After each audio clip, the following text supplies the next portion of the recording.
Okay, aquarium update. Just did a water change today, trimmed some plants back, I had some melting, cleaned out the triple flow filter that I had in there. At first, from the outside of the aquarium, it didn't look like it had sucked up that much dirt, but when I pulled it out of the aquarium to clean it, I saw that it was way dirtier than it looked like from the outside. So it's doing a pretty good job, I think. I switched out the Lee's discard stone that was in there for a regular air stone. The discard stone has very large bubbles, and I don't think it does as good a job as a normal air stone. So we'll see how that goes. Vacuumed the gravel. Fish are doing good. Plants are doing okay. I had some of the Vallisneria melt a little.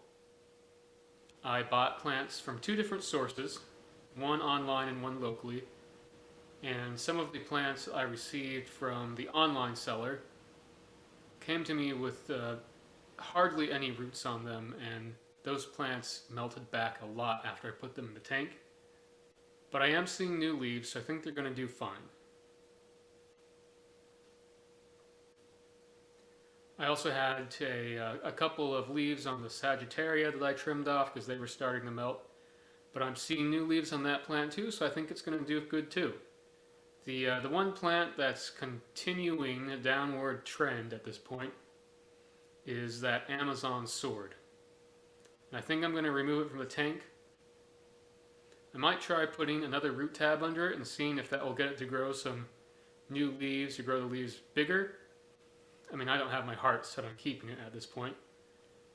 I bought some tissue culture plants, some Cryptocorinna spiralis, which they seem to be doing really good. I've never done a tissue culture plant. I didn't know what to expect.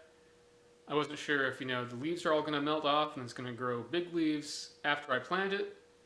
But I think all that happens is it just starts out as a tiny plant and it grows into a full-size one. I've only had a couple leaves melt off, which is kind of unusual for any cryptocorin plant. Mostly the plants have just gotten a lot bigger since I planted them a week ago, so I think they're just going to keep growing until they're full size.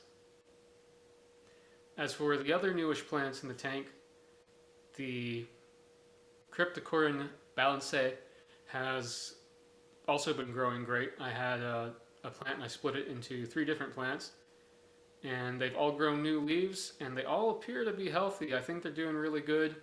Other crypts that I've had in there since I started a tank are doing good. I added a little bit of a cuttlefish bone in the tank behind one of the rocks so the snails could get at it.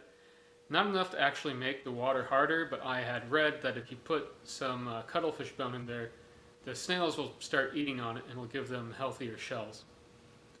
I've seen the snails lay a lot of eggs, but I think the goldfish just keep eating them because I haven't seen any new snails appear in the aquarium. Maybe now that there's a lot more plants, they'll have more places to hide and maybe a couple baby snails will survive. But so far the goldfish do a pretty good job of gobbling up any baby snails, so I haven't seen any. Anyway, that's it for this update. I'll probably do another one in another 2 weeks, see how we're doing with the plants, see how the fish are doing, see how the aquarium's coming along. I'm, just trying everything out and seeing, how it goes, doing a planted goldfish tank. Hopefully this info will be useful for somebody else in the future. For me, it's just an experiment.